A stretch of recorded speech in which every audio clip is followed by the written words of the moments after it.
आप तो शुरू करो। मंगलाचरण करेंगे। हम्म। ओम नमः सिद्धेभ्यः जय श्री ओम नमः सिद्धेभ्यः जय श्री ओम नमः सिद्धेभ्यः। मंगलम भगवान वीरो मंगलम गौतमो गणी मंगलम कुंद कुंदाद्यो जैन धर्मोस्तु मंगलम। सर्वमंगल मांगल्यम सर्व कल्याण कारकम प्रधानम सर्वधर्माणां जैनम जयतो शासनम। जैनं जयतु शासनं जैनं जयतु शासनं। नमः समय साराय स्वानुभूत्या चकाशिते चित् स्वभावाय भावाय सर्वभावांतरच्छिदे।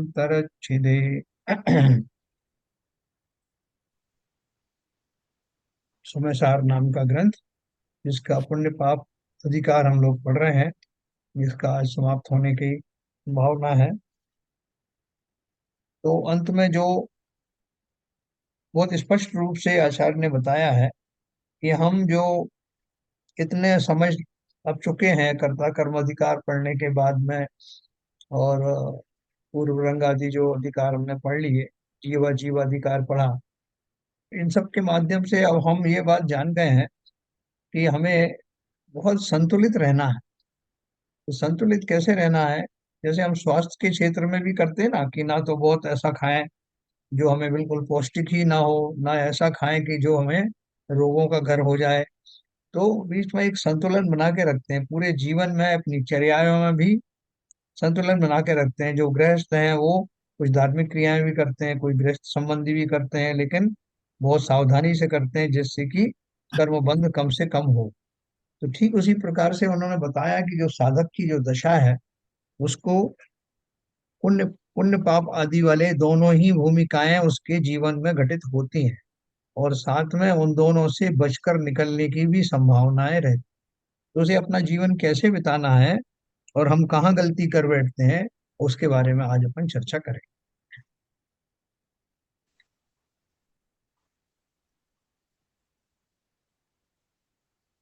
देखिए, अपन ने ये पढ़ा था, 109 नंबर का कल पढ़ा था, इसकी थोड़ी चर्चा करेंगे। कि उन्होंने बोला था ऊपर की गाथाओं में कि ये सब छोड़ना है, पुण्य भी छोड़ना है। तो बोले कि किसी ने पूछा कि क्यों छोड़ना है पुण्य भी, पुण्य तो रख लो।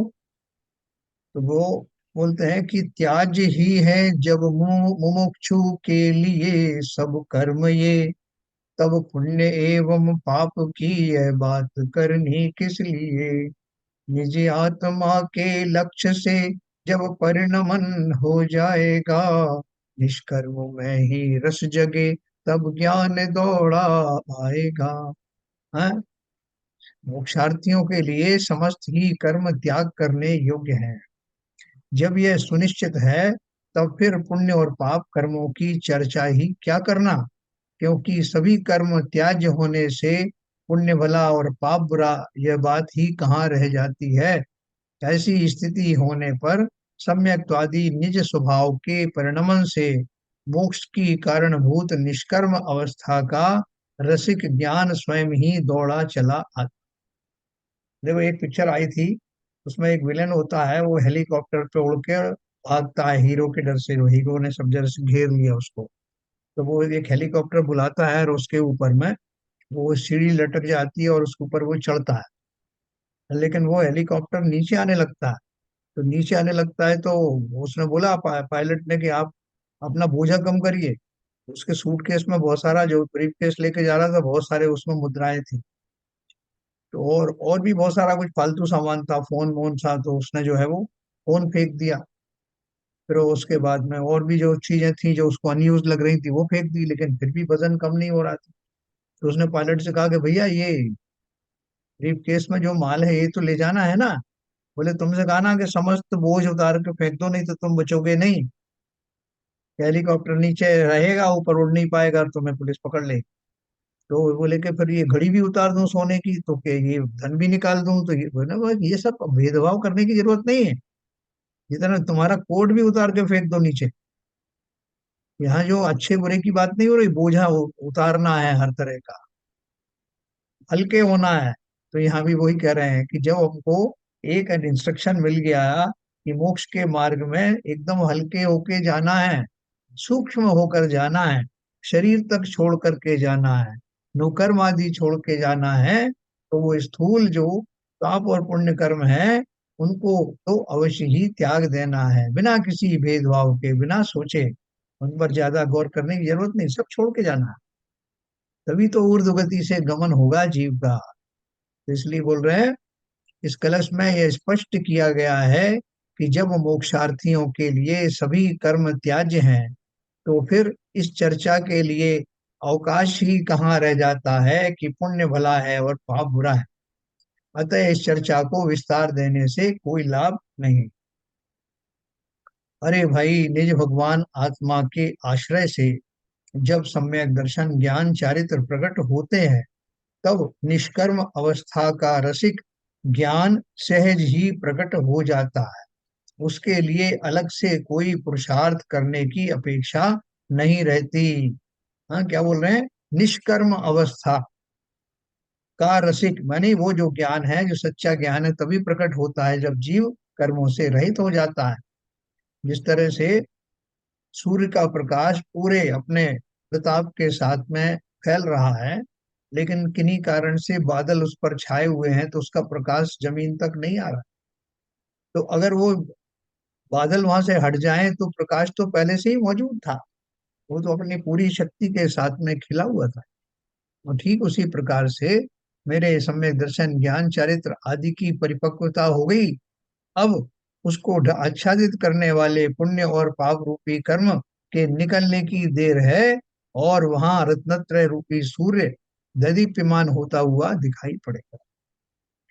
उक्त कथनों से यह सुनिश्चित ही है कि एक प्रकार से पुण्य भी पाप ही है। मुक्ति मार्ग में पाप के समान ही हेय है, त्याज्य है, और उसे मुक्ति का कारण मानना अज्ञान है, मिथ्यात्व है ना? बहुत क्लियर प्रकट बात है। अब आगामी कलश में यह कहते हैं कि यद्यपि पुण्य भाव रूप कर्म भी मुक्ति मार्ग का विरोधी भाव है, तथापि ज्ञान धारा और कर्म धारा का एक साथ रहने में कोई विरोध नहीं है। हैं? कलश का पद्यानुवाद इस प्रकार है। देखो, ये बहुत इंटरेस्टिंग बात है। मग्ना कर्म नयावलंबन परा ज्ञानम न जानन्ति यत् मग्ना ज्ञानन येषिणो अपि यदति स्वच्छंद मंदोद्यमः विश्वस्योपरि ते तरन्ति सततं ज्ञानं भवन्तः सतः स्वयं ये कुर्वन्ति न कर्म जातु न वशं यान्ति प्रमादस्य च। यह कर्म विरति ये आपने जब तलक। 111 सर, हाँ। जैन साहब, हाँ जी। 111 पढ़ दिया, 110 पढ़िए। अच्छा, ओके ओके। यह कर्म विरति जब तलक ना पूर्णता को प्राप्त हो, इसका ऊपर इसका होगा वो। इसका संस्कृत संस्कृत हाँ, ढूंढ रहा हूँ। ऊपर है। ढूंढ रहा हूँ। ऊपर नहीं, ऊपर तो 111 आ गया, 110 कहाँ ऊपर होगा वो? हाँ, एक ये सौ रहा। दस यावत् पाकमुपैति कर्म विरतिर्ज्ञानस्य सम्यक् न सा कर्म ज्ञान समुच्चयोऽपि भीतिस्तावन्न काचित् क्षतिः किन्त्वत्रापि समूल्य सत्यवशतो यत् कर्म बन्धाय तन् मोक्षाय स्थितमेकमेव परमं ज्ञानम विमुक्तम स्वतः। है ना?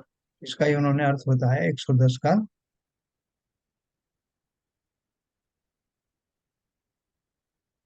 यह कर्म विरति जब तलक ना पूर्णता को प्राप्त हो, हाँ तब तलक यह कर्म धारा ज्ञान धारा साथ हो। अवरोध इसमें है नहीं, पर कर्म धारा बंधुमय मुक्ति मार्ग एक ही है, ज्ञान धारा मुक्तिमय। जब तक ज्ञान की कर्म विरति पूर्णता को प्राप्त नहीं होती, तब तक कर्म और ज्ञान का एकत्रित पना शास्त्र में कहा है। देखो, एक भूमिका ऐसी आती है जब जीव के शुभ भाव भी रहते हैं, और अशुभ के तो बहुत चांस कम रहते हैं, लेकिन मुख्य रूप से शुभ और शुद्ध भावों का मिक्सचर चलता है। तो वहां जीव क्या है, भ्रमित हो जाता है। मैं आपको बताऊं, समय सार कलश नाम का एक ग्रंथ है जिसमें चुनी हुई गाथाओं का वो लिया है, काफी बढ़िया है, बहुत इंटरेस्टिंग है। उसमें शुरू में ही लिखा हुआ है कि जीवों की एक स्थिति ऐसी आती है उन्हीं दशा में जब उनके शुभ भाव भी रहते हैं और शुद्ध भाव का भी मेल रहता है। तो लोग भ्रमित हो जाते हैं कि साहब उनके कर्मों की निर्जरा हो रही है, तो इसका अर्थ यह है कि वो शुभ भावों के कारण ही निर्जरा हो रही है, यह शुभ भाव भी निर्जरा के कारण है। तो उन्होंने वहां स्पष्ट किया है कि जितना पोर्शन शुभ भाव का है, क्योंकि वो मिक्सचर होता है उस समय, जितना जितना शुद्ध भाव है उनसे तो सातिशय पुण्य का ही बंध होता है, और जितना उसमें शुद्ध का जो है अंश है उससे निर्जराएं होती हैं। तो इस बात को, भेद को सब लोग नहीं समझ पाते, इसलिए वो यही मान लेते हैं कि शुभ भाव भी निर्जरा का कारण है, वो भी निर्जरा करते हैं। कोई भी शुभ भाव हो या अशुभ भाव हो निर्जरा के कारण नहीं होते, क्योंकि वो आश्रम है, पुण्य और पाप रूप के आश्रम है। और आश्रव भाव या बंध भाव कभी मुक्ति के मार्ग, निर्जरा के मार्ग नहीं बनते। ये बहुत स्पष्ट अपन आगे पढ़ेंगे, आश्रव अधिकार और निर्जराधिकार। तो यहाँ क्या बात कर रहे हैं अपन, लेकिन दोनों एक साथ रह सकते हैं। अपन अपने ऊपर भी घटित करो कि हमारे कई बार भाव जो है ऐसे हो जाते हैं कि संसार में क्या धरा है, हम किस पे प्रपंच में पड़े हुए हैं, एकदम वैराग्य जैसे आते भाव, कोई ऐसी घटना देख करके, कोई दशाएं देख के जीवों की के ऊपर दुख का पहाड़ टूट पड़ता है, तो हम एकदम वैराग्य भाव से भर जाते हैं। लेकिन फिर थोड़ा सा वो जब समय निकल जाता है, वो प्रसंग निकल जाता है, उसके बाद हम जो है फिर से संसार के उसमें वापस आ जाते हैं। फिर हमको लगता है अरे भाई साहब ऐसा है कि अब यहाँ रह रहे हैं तो थोड़ा बहुत तो करना पड़ेगा, ये बच्चे अपने ही हैं, नहीं तो वो क्या कहेंगे, हाँ ये पत्नी मेरी है, ये भाई बहन मेरे हैं, तो इनका तो करना पड़ेगा ना थोड़ा सा। तो इसलिए वो फिर पुण्य आदि के भूमिका में वापस आ जाता है। तो वो कह रहे हैं कि ये दोनों तरह की दशाएं एक ही साथ रह सकती हैं एक जीव के अंदर। कभी वो ज्यादा हावी होती है, कभी ये ज्यादा हावी होती है, तो लेकिन करना क्या चाहिए। हमारी ड्यूअल पर्सनैलिटी होती है ना, कई बार अपन बोलते हैं कि ये आदमी अभी तो इतना गुस्सा कर रहा था और कभी इतना प्रेम से बात करता है, कभी इतना मान का शायद दिखाता है, कभी इतना समर्पण का भाव दिखाता है। ऐसे ड्यूअल क्या बल्कि मल्टीपल पर्सनैलिटी होती है। तो बोल रहे हैं, आचार्य बोल रहे हैं कि ऐसा पाया जा सकता है कि जब शुभ भाव और शुद्ध भाव किसी अनुपात में एक ही जीव के साथ रह रहे हों, इसमें कोई अनहोनी बात नहीं। तो बोल रहे हैं उक्त कलश में यह कहा गया है कि जब तक शुभ अशुभ कर्म पूर्णतः समाप्त नहीं हो जाते, तब तक शुभ अशुभ कर्म धारा और सम्यक श्रद्धान ज्ञान एवं आंशिक विरति रूप ज्ञान धारा एक आत्मा में एक साथ रहती है, क्योंकि उसमें उनमें सहावस्थान विरोध नहीं है, एक साथ रहने में कोई बाधा नहीं है। हाँ, एक बात अवश्य है कि उन दोनों धाराओं के एक साथ रहने पर भी दोनों के कार्य अलग अलग ही रहते हैं। कर्म धारा बंध करती है और ज्ञान धारा मुक्ति का मार्ग प्रशस्त करती है। इसलिए इस कलश में यह बात एकदम साफ हो गई है कि भले ही छद्मस्थ ज्ञानी धर्मात्माओं के ज्ञान धारा और कर्म धारा एक साथ रहती हों, तथापि यह बात तो स्पष्ट ही है कि कर्म धारा बंध का ही कारण है। इस कारण ये है, त्याज्य है, और मुक्ति का कारण होने से ज्ञान धारा उपादेय है, विधेय है, साक्षात धर्म है। बोले आप कुछ भी कर लो, आपका क्या, कितना प्रोपोर्शन में आपके शुभ अशुभ भाव हैं और कितने प्रोपोर्शन में आपका वीतरागी भाव है या वैराग्य भाव है, उसके अनुसार घटनाएं होंगी, है ना। आप जैसे बॉस के पास जाते हो, आप कहीं कंपनी में काम करते हो, तो बॉस ने पहले ही कह दिया कि भैया आप अच्छे अच्छे काम करोगे, ठीक से काम करोगे तो तुम्हें रिवार्ड्स मिलेंगे, लेकिन अगर काम गलत करोगे तो पनिशमेंट भी मिलेगा, जुर्माना भी होंगे। उस रिवार्ड से ये कंपनसेट नहीं होंगे, तो दोनों का अलग अलग फल मिलेगा। ठीक उसी प्रकार से ये दोनों धाराएं एक साथ चलती हैं। अब डिसीजन हमको लेना है कि कैसे मैं अपने भावों में संतुलन लाऊं, कि जब मैं गृहस्थी में हूं, जब तक हूं, तब तक मेरे द्वारा बहुत सारे जो है पाप आदि होते रहते हैं। हाँ, आरंभ आदि के द्वारा, परिग्रह आदि के द्वारा वो सब होते रहते हैं। तो उनको, उनमें कैसे कमी लाई जाए और कैसे अपने वैराग्य भाव को ज्यादा से ज्यादा बढ़ाया जाए, तो ये एक कला है, आर्ट है। तो इसलिए वो क्या बोल रहे हैं, भाई साहब, हाँ बोलिए। अभी अभी मैंने एक वो आगम पर एक भजन भेजा है, जिया जी जिया कब तक उलझेगा वाला। आपने हाँ, जी आपने सुना होगा कई बार, जी आपने हाँ, कई कब बार तक सुना बोलिए। होगा।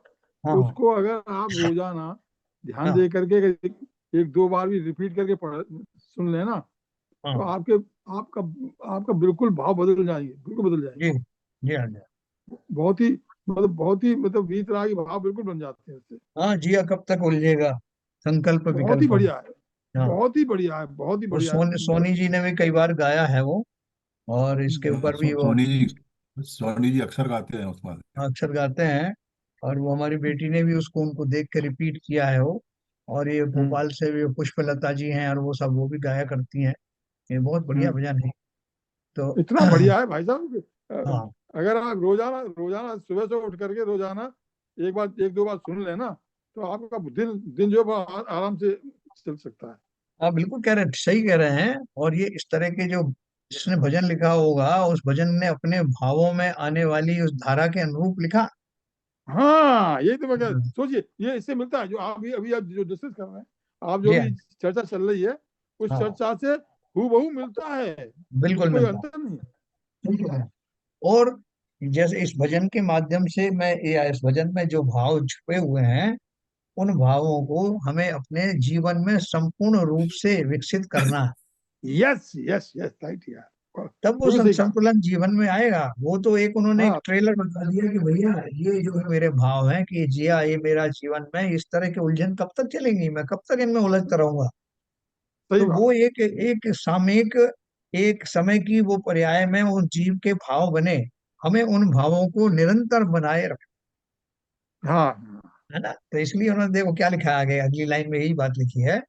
अब आगामी कलश में कहते हैं कि कर्म नय और ज्ञान नय के एकांत पक्षपाती अज्ञानी जीव संसार सागर में डूबते हैं, और इनका संतुलन यानी बैलेंस बनाकर चलने वाले शादवादी संसार सागर से पार होते हैं। देखो ये बिल्कुल सही। बात बहुत अच्छे से समझना, कि हम बहुत लकी हैं, बहुत सौभाग्यशाली हैं, कि हम दोनों ही भावों में एकता, सामंजस्य बना करके चलने वाले जीव हो गए हैं। कैसे हो गए, मैं आपको बताता हूँ। कलश का पद्यानुवाद इस प्रकार है। कलश कौन सा है ये, 111। 111, 111। जी। एक मग्ना सौ ग्यारह पढ़िए। कर्म, हाँ यही है ना। हाँ मग्ना जी। कर्म नयावलंबन परा ज्ञानम न जानन्ति यत्, मग्ना ज्ञान नयैष्णो अपि यदति स्वच्छंद मंदोद्यमः, विश्वशोपरि ते तरन्ति सततं ज्ञानं भवन्तः स्वयं, ये कुर्वन्ति न कर्म जातु न वशं यान्ति प्रमादस्य च। है ना, इसका हिंदी में दिया है। कर्म नय के पक्षपाती ज्ञान से अनभिज्ञ हो, ज्ञान नय के पक्षपाती आलसी स्वच्छंद हो, जो ज्ञानमय हो परिणमित परमाद के वश में न हो, कर्म विरहित जीव वे संसार सागर पार हो। देखो अपन इसकी समीक्षा करेंगे, आपको बहुत आनंद आएगा। कर्म नय के अवलंबन में तत्पर कर्म के पक्षपाती जीव संसार सागर में डूबे हुए हैं, क्योंकि वे ज्ञान यानी आत्मा को नहीं जानते हैं। कर्म के पक्षपाती कौन होंगे, कर्म यानी शुभ कर्म की बात कर रहे हैं। अशुभ कर्म के पक्षपाती तो बहुत कम मिलेंगे, वो भी होते हैं वैसे हिंसा आदि में जो बहुत प्रवृत्त होते हैं। लेकिन यहाँ अपन विशेष तौर से जो पुण्य आदि है, वो पुण्य में हम भ्रमित ज्यादा होते हैं, उसकी बात कर रहे हैं। कि जो कर्म नय के अवलंबन में तत्पर हैं, वो उस कर्म के पुण्यादि के पक्षपाती हैं, वो जीव संसार सागर में ही डूबे हुए हैं, क्योंकि वे ज्ञान यानी आत्मा को नहीं जानते। एक तो इस तरह के लोग हो गए। दूसरे कौन है, और ज्ञान नय के इच्छुक पक्षपाती जीव भी डूबे हुए हैं, क्योंकि वे स्वच्छंदता से अत्यंत मंद उद्यमी हैं।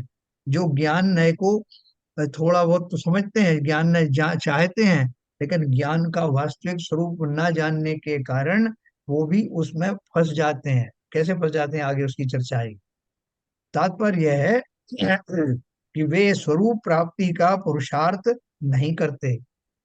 ज्ञान के तो इच्छुक हैं, लेकिन मैं अपने स्वरूप को कैसे प्राप्त करूं उसके पुरुषार्थ नहीं करते, है ना? और विषय कषाय में वर्तते हैं। किंतु जो जीव निरंतर ज्ञान रूप होते हुए, ज्ञान रूप परिणमित होते हुए कर्म नहीं करते, तो वह शुभ कर्मों से विरक्त रहते हैं और कभी प्रमाद के वश भी नहीं होते, वे जीव विश्व के ऊपर तैरते, है ना? ये जो उन्होंने लिखा है, इसको उन्होंने बहुत अच्छे से और व्याख्या की है, पपन करते हैं।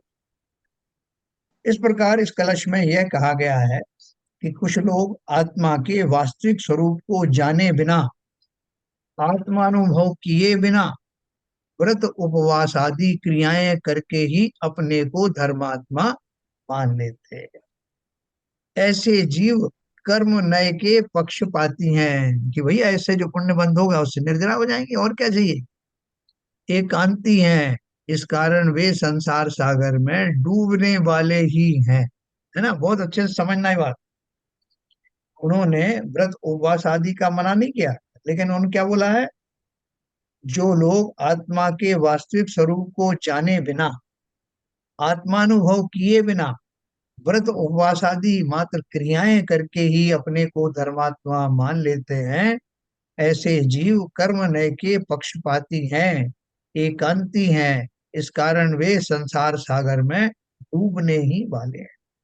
दूसरे दूसरे कुछ लोग ऐसे भी होते हैं कि जो आत्मा की बातें तो बहुत करते हैं, पर आत्मा का अनुभव उन्हें नहीं होता। आत्मा के अनुभव बिना ही स्वयं को ज्ञानी मान लेने वाले वे लोग स्वच्छंद हो जाते हैं, प्रमादी हो जाते हैं, भूमिका अनुसार होने वाले सदाचरण की भी उपेक्षा करते हैं। ऐसे लोग ज्ञान नय के पक्षपाती हैं, एकांती हैं, इस कारण वे भी संसार में ही भटकने वाले हैं। ये दोनों प्रकार के जीवों के ये संपर्क में कोई आया नहीं आया? सर, ये दूसरे वाला जीव निश्चयवासी होगा। और क्या, बिल्कुल तो बिल्कुल पहला होगा। वाला व्यवहारवासी है। पहला व्यवहारवादी, बिल्कुल सही। हाँ, या तो ऐसे लोगों के संपर्क में आए हो क्या कभी? हाँ हाँ हाँ, आए आए हैं साहब। आए आए। मस्ती से खाते हैं पीते हैं, हम आए भी क्या आए, हाँ, वो सब कुछ प्रेरित भी खाते हैं, करते सब हैं। कुछ पीते हैं। वो हाँ, प्रेरित भी करते हैं। अब इसमें ये क्रियाओं में क्या रखा है, आप तो हाँ। आत्मा में संलग्न हो, आप खुद ही आत्मा हो, आप ही खुद बहुत ही बढ़िया भगवान बढ़िया हो। बात बात बताएंगे, बहुत उसमें प्रवचन करेंगे, लेकिन उनकी खुद की जो क्रियाएं हैं आप देखोगे तो दंग रह जाओ। हाँ वही तो मैं कह रहा हूँ, मस्त खाते हैं। कोई कोई कोई उनका कोई भी कोई संयम नहीं है किसी प्रकार का भी। बोले हम वो आत्मा बोलेंगे शुद्ध कि है भाई हमारी। साहब आत्मा तो खाती नहीं है, आत्मा खाती नहीं है। और ये भोग आदि भी, और आपने पढ़ा होगा कि जो सम्यक दृष्टि के भोग हैं वो भी निर्जरा के कारण होते हैं, तो अपने को सम्यक हम्म, दृष्टि भी मान लिया और इस कथन का अर्थ भी गलत बना लिया, स्वच्छंद होके घूम रहे हैं। हम्म, ना, दोनों प्रकार के जो जीव है बोलते हैं, एक व्यवहाराभासी, एक समय एक निश्चयाभासी, जैसा अपन ने पढ़ा था उसमें मोक्ष मार्ग प्रकाशक में, ये दोनों ही दशा वाले संसार में ही डूबते रहते हैं। और तीसरे प्रकार के जो जीव हैं, जो अब बहुत क्लैरिटी के साथ अपन को समझ में आ गया है, जिसने वो जो भजन लिखा है कि जिया कब तक उलझेगा, उसने रियलाइज किया। उसने पहले तो अपनी दशा को रियलाइज करो ना कि मैं कहाँ उलझा हुआ हूँ। जब तक सही आप बात है। अपने उलझाव को नहीं जानोगे तो उसमें से निकलोगे कैसे, है ना? तो देखो, तीसरे प्रकार के जो है, जो अपन को बनना है, वो कौन है? ज्ञानी धर्मात्मा तो आत्मज्ञानी होते हैं, आत्मानुभवी होते हैं, और भूमिका अनुसार उनका जीवन भी पवित्र होता है, सदाचारी होता है। अब ब्रह्मचारी तो बन गए, और ब्रह्मचारी के योग्य जो है, मेरे अंदर भाव ही नहीं, वैसा वैराग्य ही नहीं। ब्रह्मचारी किसे कहते हैं? सात्विक प्रतिमाधारी होना मामूली बात नहीं। पहले तो सम्यक दर्शन होगा पहली प्रतिमा में, दर्शन प्रतिमा में, और फिर सातवीं प्रतिमा तक जाते जाते समस्त प्रतिमाओं के एक से लेकर के और सात तक के सारे भाव, सारे व्रत नियम आदि उसके जीवन में आ जाते, शील की 9 वाणें जीवन में आ जाती, पंचेंद्री के विषयों यहाँ तक कि भोजन आदि के प्रति विशेष रूप से उसको कंट्रोल हो जाता है, क्योंकि शील की 9 बाणों में गरिष्ठ भोजन करना या भूख से ज्यादा भोजन करना, ये दोनों 9 बाणों में से दो बाणें हैं। सुस्वादु भोजन करना, जिनसे काम आदि विकार उत्पन्न होते हैं, ये सब खत्म हो जाते हैं। और आप देखोगे कि कोई कोई तो जो है आगे की दशाओं में भी, छठे गुण स्थान में भी आहार लेते समय इन रस आदि के मोह को छोड़ नहीं पाते। वहां तो ब्रह्मचर्य महाव्रत होता है।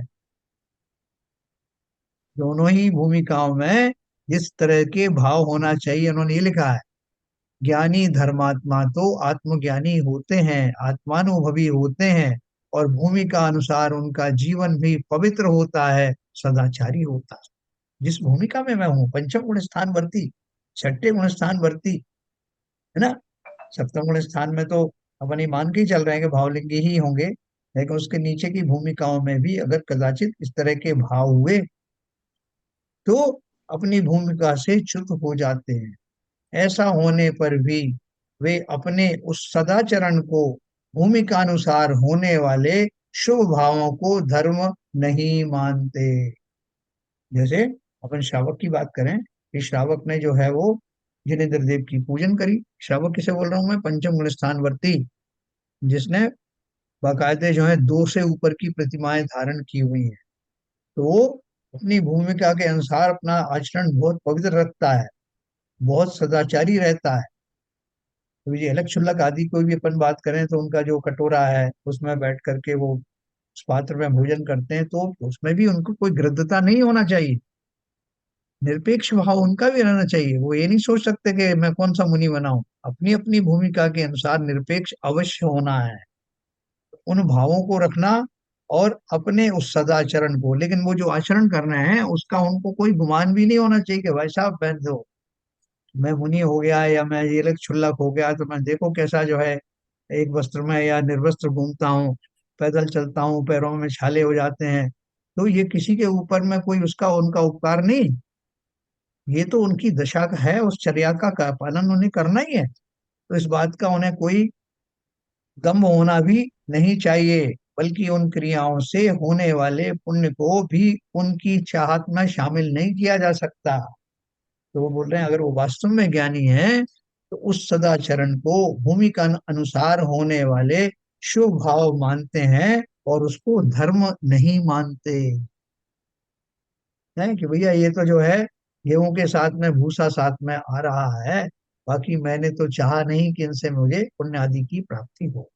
आता ही है। अब जैसे कुंद कुंद आचार्य को आया उस भूमिका में कि मैं एक समय सार आदि ग्रंथ लिखने का भाव आया, लोगों को सुनाने का भाव आया, और इतना उत्कृष्ट आया और लोगों ने मान उनकी बहुत जय जयकार करी, तो वो उस बात का वो श्रेय नहीं लेंगे, वो कहेंगे भैया ये तो भूसा है, ये तो स्वभाव भूमिका के अनुसार आ गए हैं, ये मैं ना तो चाहता हूं कि मेरे रिटेन रहे और ना ही इनका कोई श्रेय लेना चाहता हूँ, मुझे तो इस भूमिका से बाहर निकलना। ठीक ऐसे ही भाव हमको रखना है, जीवन में ये बैलेंस बनाना है। जो मैं कुछ पूजन आदि करता हूँ उनका दम तो अपने पूजा मद आदि तो बहुत दूर की बात है, और भी मैं कुछ करता हूँ, दान आदि करता हूँ, तो उन सब का भी कोई किसी प्रकार का घमंड दम्भ मेरे अंदर आना नहीं चाहिए, बल्कि इन भूमिकाओं से कब ऊपर उठूंगा ऐसे भाव निरंतर बने रहना चाहिए। तो वो कहते हैं जिया कब तक उलझेगा, तो उसमें शुभ भाव भी है, अशुभ की बात नहीं है, शुभ भावों की भी बात है, मैं तो उलझा। तो इसलिए बोल रहे हैं ज्ञानी धर्मात्मा तो आत्मज्ञानी होते हैं, आत्मानुभवी होते हैं, और भूमिका अनुसार उनका जीवन भी पवित्र होता है, सदाचारी होता है। ऐसा होने पर भी वे अपने उस सदाचरण को, भूमिका अनुसार होने वाले शुभ भावों को धर्म नहीं मानते हैं। अभी वो ब्रह्मचारी जो भैया जी बन गए, अब जगह जगह जाते हैं वो अपने कहीं प्रतिष्ठा कराने, कहीं कुछ कराने, तो वहाँ जो बेचारे जो अंध श्रद्धालु हैं, उनमें बहुत सारी महिलाएं भी होती हैं, वो उनके चरण छूती हैं, चरण स्पर्श करती हैं। और वो कौन है? ब्रह्मचर्य के धारी, सातवीं प्रतिमा के धारी। उनको भोजन भी बहुत अच्छा अच्छा कराया जाता है, गरिष्ठ भोजन, स्वादिष्ट भोजन नहीं करे तो वो भैया जी नाराज हो जाते हैं। तो वो अपनी जो शील की जो नौवाड़ है उनको भूल गए, जिसमें स्त्री आदि का जो स्पर्श वह भी बहुत स्ट्रिक्टली वर्जित है। महिलाओं से एकांत में बात करना, या उनके आसन आदि पर, उनके पलंग आदि पर बैठ जाना, ये सारे चीजें उसमें दूषण लगते हैं। उनसे पैर छुड़ाने की बात तो बहुत आगे की है। इसलिए वो इन्होंने बोला कि अपने अपनी भूमिका के अनुसार, ठीक है ना, ऐसा होने पर भी, और उस भूमिका के अनुसार न केवल उन्हें पालन करना है, बल्कि उसका श्रेय भी नहीं लेना है कि मैं कोई बहुत बड़ा काम कर रहा हूँ, ये तो मुझे करना ही। ऐसा होने पर भी वे अपने उस सदाचरण को, भूमिका अनुसार होने वाले शुभ भावों को धर्म नहीं मानते। उनकी दृष्टि में धर्म तो आत्मा के आश्रय से उत्पन्न होने वाला निश्चय, सम्यक दर्शन, ज्ञान, चारित्र रूप निर्मल परिणमन ही है। इस प्रकार यहाँ पुण्य पापाधिकार समाप्त हो रहा है। अतः अंत मंगलाचरण के रूप में आचार्य अमरचंद्र एक कलश लिखते हैं, जिसका पद्यानुपात इस प्रकार है। कलश पढ़ते हैं। ये बहुत मार्मिक गाथाएं हैं, ये अपने को जीवन में जरूर सीखना है। आप कहोगे कि नहीं साहब, हम पहले बन तो जाए कुछ अलग चुल्लक और या मुनि बन जाए, तब आप हमको ये शिक्षा देना। अभी क्यों दे रहे हो? अभी कौन से बने?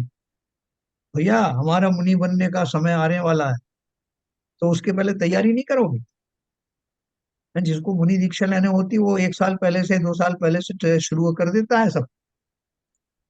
तो इसलिए हमें जीवन में वो संतुलित जीवन जीना है। इसलिए बहुत अच्छी प्रकार से समझना कि मुझे अपनी भूमिकाओं का निर्माण कैसे करना। भेदो न मादम ब्रह्मरस भरान्न नाट्य पीत मोहम मूलो न मूलम सकलमपि तत्कर्म कृत्वा बलेन हेलो न मीलत परम कलया सादर सार्धमारलब्धि केली ज्ञान ज्योति कवलित कवलित में उज्जवे भरेण। 112 नंबर का। जग शुभ अशुभ में भेद माने ओ मदिरा पान से, पर भेद इनमें है नहीं, नहीं जाना है सम्यक ज्ञान से। यह ज्ञान ज्योति तम विरोधी खेले केवल ज्ञान से। जयवंतो हो इस जगत में जगमगे आत्म ज्ञान से। मोह रूपी मदिरा के पान से उत्पन्न भ्रम रस के भार से, शुभ अशुभ कर्म के भेद रूपी उन्माद को नचाने वाले समस्त शुभ अशुभ कर्मों को अपने ही बल द्वारा जड़ मूल से उखाड़कर अज्ञान रूपी अंधकार को नाश करने वाली सहज विकासशील परम कला, केवल ज्ञान के साथ क्रीड़ा करने वाली अत्यंत सामर्थ्य युक्त ज्ञान ज्योति प्रकट हुई है। हाँ, क्या बताया उन्होंने? ये नीचे उन्होंने हिंदी में दिया उसका। यह कलश पुण्य पापाधिकार का अंतिम कलश है। इसलिए इसमें अधिकार के अंत में होने वाले मंगलाचरण के रूप में उसी ज्ञान ज्योति का स्मरण किया गया है, जिसका स्मरण आरंभ से ही मंगलाचरण के रूप में करते आ रहे हैं। इस कलश में समागत सभी विशेषण ज्ञान ज्योति की महिमा बढ़ाने वाले हैं। ये लिखा ना उसमें, जग शुभ अशुभ में भेद माने मोह मदिरा पान से। मोह रूपी मदिरा के पीने से जैसे जीव भ्रमित हो जाता है, ऐसे ही जगत शुभ और अशुभ में भेद करने लगता है, जबकि ज्ञानी के लिए दोनों एक समान हैं। पर भेद इनमें है नहीं, जाना है सम्यक ज्ञान से। यह ज्ञान ज्योति तम विरोधी खेले केवल ज्ञान से। जयवंत हो इस जगत में जगमगे आत्म ज्ञान से। मेरी ये ज्ञान ज्योति तब केवल ज्ञान से खेलने लगे, है ना। जब किसी नदी में बाढ़ आती है ना, तो बाढ़ की उसकी जो लहरें हैं ना, वो आगे के माइलेज, आगे के स्थानों को छूने लगती है। तो जो लोग देखते रहते हैं वो कहते हैं अब ये जो जो उसकी जो लहरें आ रही हैं, इसने अभी इस स्थान को टच कर लिया, थोड़ी दूर और बढ़ेगी तो ये वहां भी आएगी, और आगे बढ़ेगी तो ये सीढ़ी भी डूब जाएगी, है ना। उसी प्रकार से केवल ज्ञान रूपी उस ज्योति में कह लो, सागर में कह लो, उसमें ये मेरी जो ज्ञान ज्योति है, वो सब उस केवल ज्ञान की ओर बढ़ रही है। वही तो बढ़ते बड़े बढ़ते एक दिन केवल ज्ञान में कन्वर्ट हो जाने वाली है, विलीन हो जाने वाली। ऐसे ज्ञान की ज्योति का पुण्यधारी मैं स्वयं हूँ। मुझ में कोई कमी नहीं है।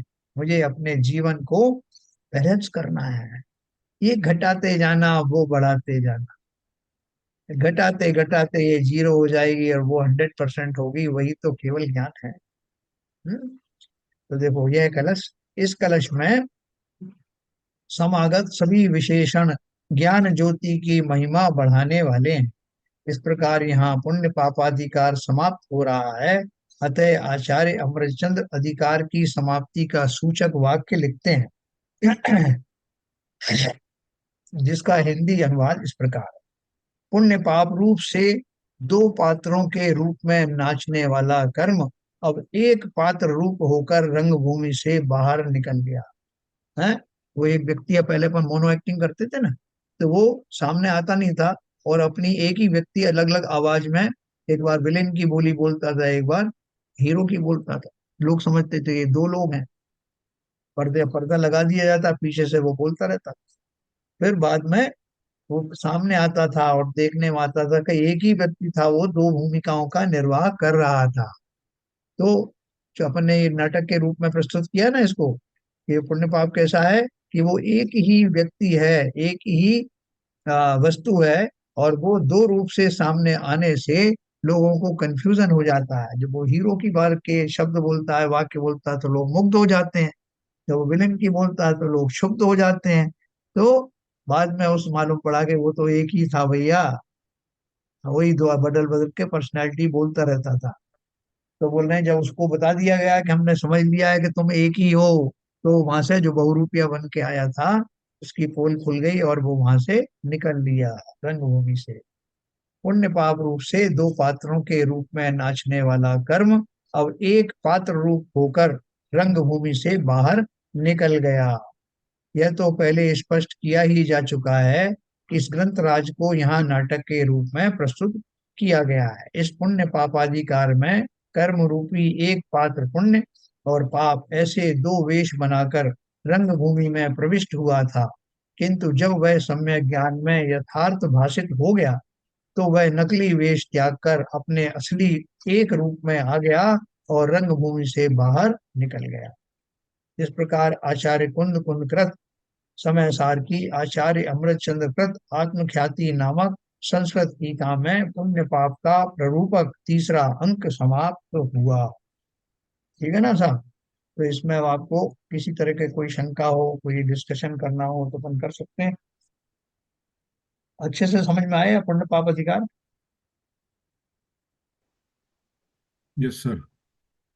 पुण्य पाप अधिकार जो है वो आश्रम आश्रम में आना चाहिए या नहीं आना चाहिए? आएगा, आश्रम में क्यों नहीं आएगा? आश्रम का ही पार्ट है क्या ललित जी? ये आश्रम का ही पार्ट है। हाँ, आश्रम का एक पार्ट होना चाहिए, क्योंकि पापड़ से ही तो आश्रम होगा, कर्म का आश्रम होगा ही इससे। हम्म, बिल्कुल सही है। वहां पर पुण्य रूपी जो कर्म है उनका ही आश्रम होना है, भले ही आश्रम के द्वार 57 कहे या जितने भी कहे हैं, लेकिन ये जो है उनके माध्यम से यही तो आ रहे हैं, पुण्य और पाप ही आ रहे हैं। तो अपन को देखते हैं, अपन तो जीवन में ये पुण्य के फायदे बहुत हैं। पुण्य के कारण अपन बोलते हैं देखो, चक्रवर्ती पद मिलता है, देव पद मिलता है, अच्छे मनुष्य योनि मिलती है, सारे जो है वो तरह तरह के व्यंजन मिलते हैं, सुख मिलते हैं, अच्छा महल मिलता है। तो इस पुण्य को कैसे छोड़ दें अपन? इसको तो रखना पड़ेगा। ये थोड़ा रख लें, थोड़ा छोड़ दें। इसमें यही कहना है कि जो पुण्य और अभी जो हम कोई अच्छे कर्म कर रहे हैं, जैसे हमारे कुछ अच्छे भाव हो रहे हैं, शुभ कार्य कर रहे हैं, उससे हमारे पुण्य मिल रहा है, तो जी, ये पुण्य भी तो मतलब स्थिर नहीं है ना, क्योंकि ये पुण्य कब हमारे पाप में बदल जाएगा और घोर पाप में बदल जाएगा हम कह नहीं सकते। बढ़िया। आपका क्योंकि कहना है कि जब पुण्य अभी के हमारा वो भाव पुण्य से। आएगा उसकी वजह से हमारे विलासिता बढ़ी, कुछ बढ़ी और हमारे भाव चेंज हो गए, और जरूरी तो वो संसार में वही बात बड़ी बात हो गई, मतलब जब कभी शुभ कार्य करेंगे, कभी वापस विलासिता में जाएंगे, कभी फिर परेशानी में आएंगे, तो फिर कुछ अच्छे कार्य करेंगे, कुछ अच्छा सोचेंगे, तो वो तो चक्कर चलता रहेगा, वो तो कभी खत्म ही नहीं होगा। जी। और कोई बताएं थोड़ा, नीरजा जी बताइए, आप दो तरह के पुण्य होते हैं क्या, सातिशय पुण्य और जो नॉर्मल पुण्य है, दोनों में क्या अंतर है? अतिशय पुण्य जो है हमें मोक्ष मार्ग की सामग्री दे सकता है, और साधारण पुण्य संसारी देता है।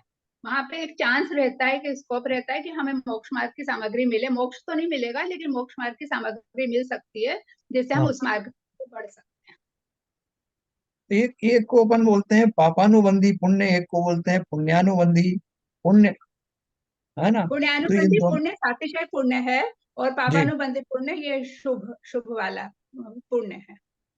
इनको भोगने के बाद में पाप का ही बंध होता है, वो है पापानुबंधी पुण्य। जी। और जिनके आने से, जैसे जिनवाणी का मिलना, हमारे स्वाध्याय आदि का मिलना, देशना का मिलना, जो पुण्य से मिला है, और पुण्य की ही प्राप्ति उससे आगे होती चली जाती, ये इसलिए सातिशय वो का फल है। या पुण्य। ठीक है। अच्छा, एक तीसरा होता है पुण्य पुण्य पुण्यानुबंधी पाप, ये कोई हाँ, जो कैटेगरी जैसे है? पुण्य किया, पुण्य का जो फल मिला, उसमें हम कुछ हाँ, पाप कर बैठ सकते हैं, जैसे विलासिता का है कि बहुत ज्यादा सुख आ गया, बहुत ज्यादा अच्छा, लेकिन उस सुख में अंधे होके कुछ पाप कर्म कर लेंगे तो वो वैसा हो जाएगा, नहीं नहीं, पाप कर्म बन मैं बोल रहा हूँ पुण्यानुबंधी पाप। पुण्यानुबंधी पाप से मतलब ये कि पुण्य जो हमने बंध किया, उसका जब विपाक आएगा, तो उस विपाक के स्वरूप हम कुछ पाप कर्म कर लेंगे तो वो पाप का फल हो जाएगा, तो इसे पुण्यानुबंधी पाप। नहीं सर, ऐसा नहीं। सर जो एक अभी पिछली गाथा निकल गई थी। बात है बहन जी, इसमें हाँ, पाप क्रियाएं ऐसी हैं जो मैं पाप कर रहा हूँ लेकिन आगे के लिए कुछ पुण्य उसका बंद हो रहा है उसमें साथ में। हाँ, हाँ। वो कैसे सर होता है, वो जरा बता। हाँ। खुलासा तो जरा कोई ज्ञानी करेगा, सब में तो बस आप सब शब्दार्थ ज्ञानी होता है। ज्ञानी है, ट्राई करिए। हाँ, देखो। ऐसी घटनाएं घट सकती सर जो हैं। पहले आपने विवेचना की थी गाथाओं में, हाँ, उसमें आपने बताया था कि जो सात से पुण्य भी होता है, वो भी क्या कहते हैं, मोक्ष मार्ग के लिए पापी होता है। नहीं, सातिशय पुण्य का नहीं बताया मैंने। सातिशय पुण्य तो इस तरह की भूमिकाएं होती है, जैसे जिनवाणी का समागम हुआ, नहीं, देशना जैसे आदि में, वो सब, है जैसे ना? पुण्यानुबंधी पुण्य होता है, वो भी मोक्ष मार्ग के लिए पापी होता है। नहीं, नहीं इसमें पुण्य। ऐसा हो सकता है, है सब। एग्जाम्पल सब, जैसे कोई हमने झूठ बोला, तो हाँ, झूठ इसलिए बोला कि जो अगला है उसका कुछ अहित ना हो जाए इसका, या उसको ऐसा कोई प्रॉब्लम से बचाने के लिए हमने अ, झूठ बोला, तो झूठ बोलना तो पाप है। हाँ। तो एक्चुअली उसमें हुआ पुण्य, जो कि उसको कारण था हमारा कि अगले जीव, दूसरे जीव का जो है हित करने के लिए, मतलब उसमें निमित्त बनने के लिए कि मैं उसके हित का निमित्त बनूं। हाँ, ऐसी सही ऐसा देखो, कहा, हो सकता है। सही है। कुछ हद तक तो ये भी हो सकता है, कुछ हद तक हो सर एक सकता ऐसा है, भी बिल्कुल हो सकता है। हाँ, सर बोलिए। एक ऐसा भी हो सकता है, छोटे छोटे। किसी का अहित ना हो जाए, इसकी दृष्टि से जब हम कुछ झूठ बोलते हैं या कुछ गलत काम कर बैठते हैं, जिसके पीछे, जिसके बिहाइंड द कर्टेन कुछ अच्छाई छुपी होती है, तो वो होता होगा पुण्यानुबंधी पाप। विष्णु कुमार मुनि ने अपनी मुनि दीक्षा छोड़ करके रात्रि में भ्रमण किया, और छद्म रूप धारण करके, वामन रूप धारण करके, उसको छल पूर्वक उस बाली को बताया, उसका क्या नाम, जो मंत्री था, कि मैं एक वामन हूँ और मुझे जमीन चाहिए, तुम्हारे 3 कदम 3 पग जमीन मुझे चाहिए। और बाद में जब उसने एक्सेप्ट कर लिया, तो उन्होंने अपना असली रूप बताया। वो कंपनाचार्य आदि का जो संघ था ना, जिनको वो मंत्री ने उनको कैद कर दिया था, और यज्ञ के धुएं से उनका गला घोट रहा था, तब वो रक्षा विष्णु कुमार बंधन, मुनि गए थे ना, विष्णु कुमार रक्षा मुनि बंधन जो, कर हाँ, रक्षा बंधन रक्षाबंधन की जो। कथा। Yes, yes, yes. तो उन्होंने गलत किया था क्या, कि सही किया था? उन्होंने अपनी भूमिका का निर्वाह किया क्या? मुनि पद छोड़ करके गए वो, रातों रात, रात में गमन करना भी मुनियों को मना है, और जाकर छद्म वेश धारण करना, और उसको उस मायाचारी से बोलना, ये सब चीजें जो है पाप का कारण हुई कि नहीं?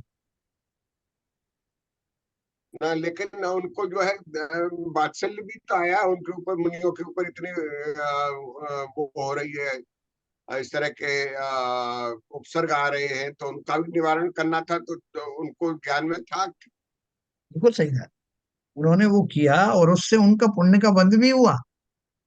लेकिन ये जो जो उन्होंने किया मुनि दीक्षा को छोड़ करके, इससे पाप का बंध होगा कि नहीं होगा, ये बताओ। होगा।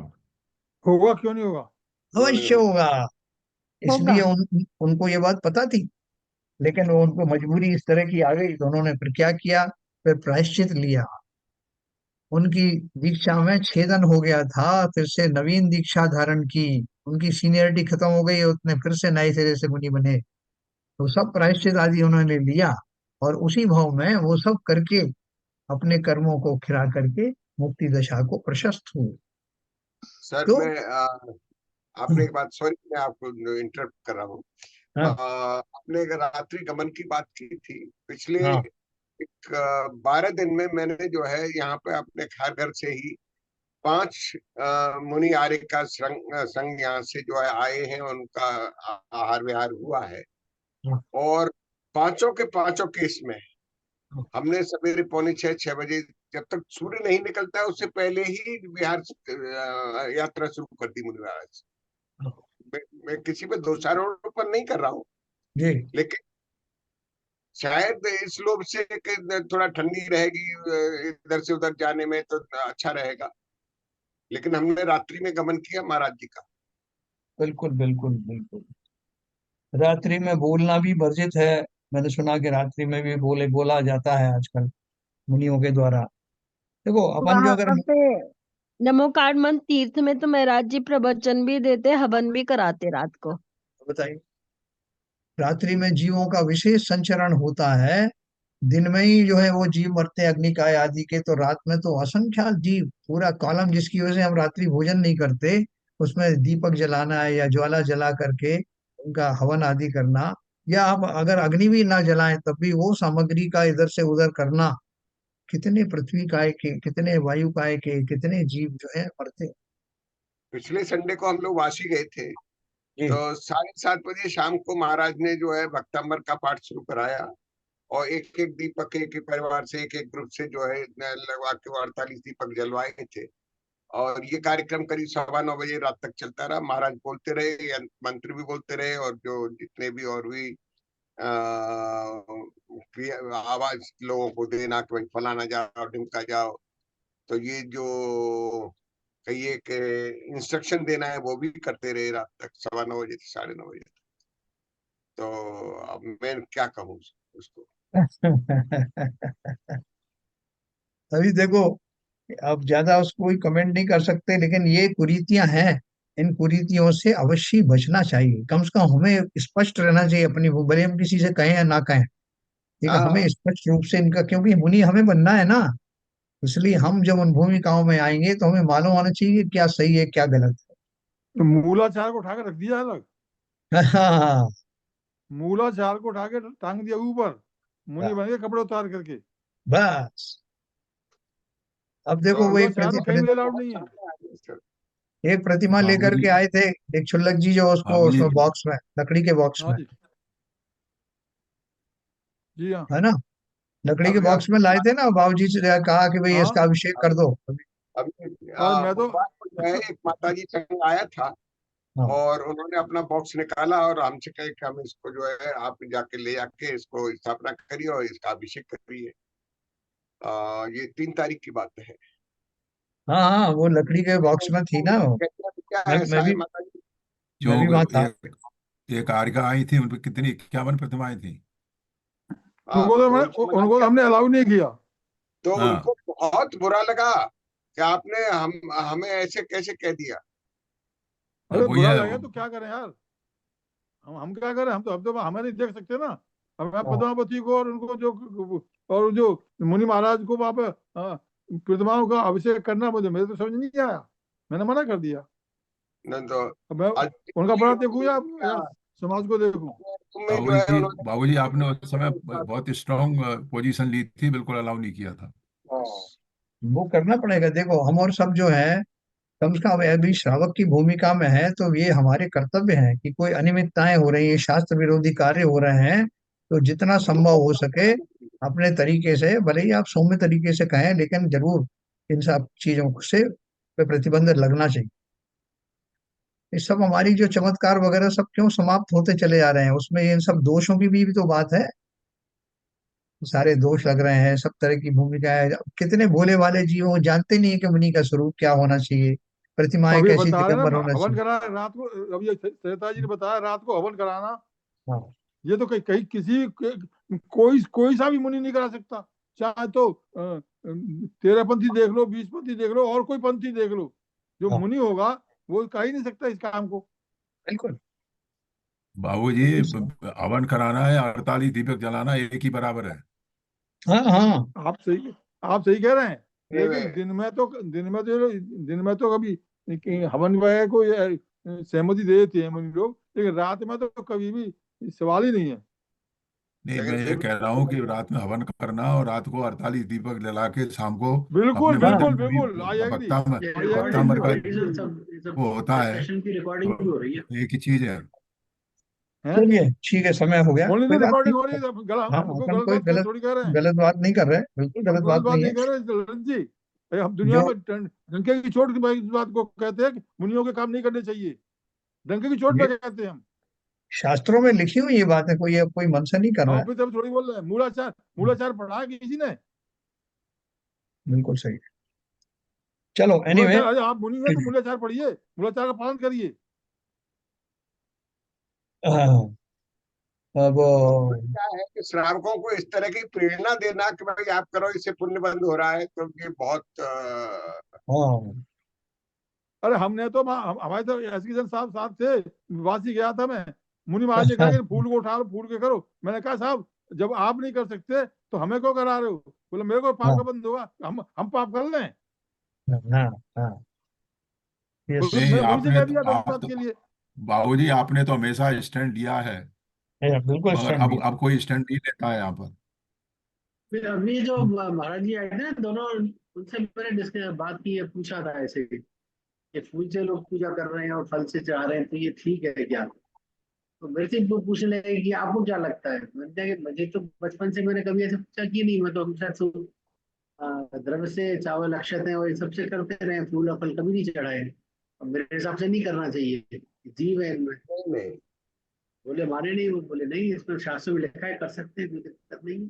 अब अच्छे फल कहाँ चढ़ाओ, पर सड़े नहीं होने चाहिए। हाँ, कहाँ यहाँ पर? आए थे सब यहाँ कीर्ति महाराज जी आए थे, और अभी जो आए थे प्रणत तो, और उनके आए साथ थे। दो आए थे। हाँ आए थे। तो हमारे यहाँ उन्होंने, हमारे मंदिर में? नहीं नहीं हाँ हाँ, नहीं, आए थे हमें मंदिर हमने में। हमने कभी अलाउ नहीं किया है।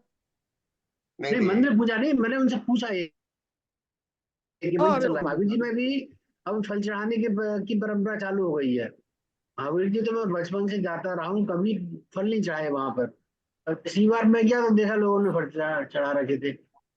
अयोध्या महावीर में जी जो में। मंदिर है वो ज्ञानमती माता जी पूरा फल से कराती है। हाँ, पूरा फल फूल सब चढ़ाती है, वो शकल पारी चढ़वाती है। सर ऐसा है, ये बहुत गलत प्रचलन चल रहे हैं। चलिए खैर, चलो अब ठीक है, आगे बढ़िए सर, जितना अब आगे अपने बढ़ो, से बने। अपने अपने मुख्य मुख्य उद्देश्य पर चलिए। हम ये हाँ दुनिया में हर प्रकार के काम हो रहे हैं, छोड़िए। बस, रोज अपन चर्चा खाली इसलिए कर रहे हैं कि हमें कम से कम क्लैरिटी होना चाहिए कि कौन सी क्रियाएं ठीक है, कौन सी नहीं है। बाकी आप किसी को रोक नहीं सकते क्योंकि दुनिया बहुत बड़ी है। हम अपने भावों में क्या सच है, क्या हाँ। ठीक है, क्या नहीं है, वो अपने भावों को विशुद्ध करना है। मुनि दशा भी हमें, इसलिए हम जो उस बात की चर्चा कर रहे हैं कि हम जब मुनि बनेंगे तो कौन कौन से दोषों से बचें। बिल्कुल तो सही। लास्ट पॉइंट यही है कि भैया हम अपनी तरफ से ऐसी क्रियाओं करने से बचें जो हिंसा बस प्रेरक। बस बस इतनी सी बात है। हमें किसी को ना तो हम सुधार सकते हैं, ना ही सुधारना चाहते हैं। ठीक है सर, तो कल अपन पढ़ेंगे, कल से आश्रम अधिकार शुरू होगा। और एक से एक अधिकार, बिल्कुल टॉप के अधिकार हैं। पूरा उसमें जो आपके धर्म के, सॉरी, ये जो 7 हमारे तत्व हैं उनको लेकर के चले हैं, बहुत अच्छे से इनका चित्रण किया है। और ये मौका कोई भी छोड़ना मत, किसी भी परिस्थिति में। समय सार को बहुत अच्छे से, ये हमारे लिए एक अमृत तुल्य एक शास्त्र है। और ऐसा वातावरण, ऐसा मौका हमें मिला है, क्या पता कब जीवन में कौन कौन सी घटनाएं आती हैं जब हम इनसे वंचित रह जाते हैं। तो पूरा अपना मनोयोग लगा के, और कोई भी अपने को कोई व्यवधान भी आए शाम के टाइम, नहीं साहब हमें पार्टी करना है या साहब ये तो पहले से पार्टी, बिल्कुल मना कर देना। क्योंकि देखो, जीवन में हो सकता है कि एक ही पहली बार ही हम पहली और आखिरी बार पढ़ रहे हो इस समय सा, फिर मौका मिले नहीं मिले। इसलिए बहुत सावधानी से, बाकी संसार की क्रियाएं अनंत बार मिली हैं, अनंत बार पार्टियां करी हैं, पिकनिक की हैं। बिल्कुल बलपूर्वक हठपूर्वक बोल देना कि ये समय मैं किसी को देने वाला नहीं, 1 घंटे का समय है। बहुत मैंने भोग आदि भोगे, बहुत मैंने पिकनिक की, पार्टी की, लोगों को खुश किया। अब लोगों को खुश करना छोड़ो, अपनी भलाई जिसमें है जीवन के इस पड़ाव पर हमें एक क्षण भी बर्बाद नहीं करना। ये हमें मौका मिला है, 1 घंटे का समय की तो बात है ना। इन के इन प्रकार एडजस्ट कर लो कि भैया ये समय मैं नहीं दे सकता किसी को, थोड़ा सा साहस करना सही बात, पड़ेगा। सही बात। ठीक है सर, तो चलिए सबको जय जन जिनवाणी स्तुति करेंगे ललित जी।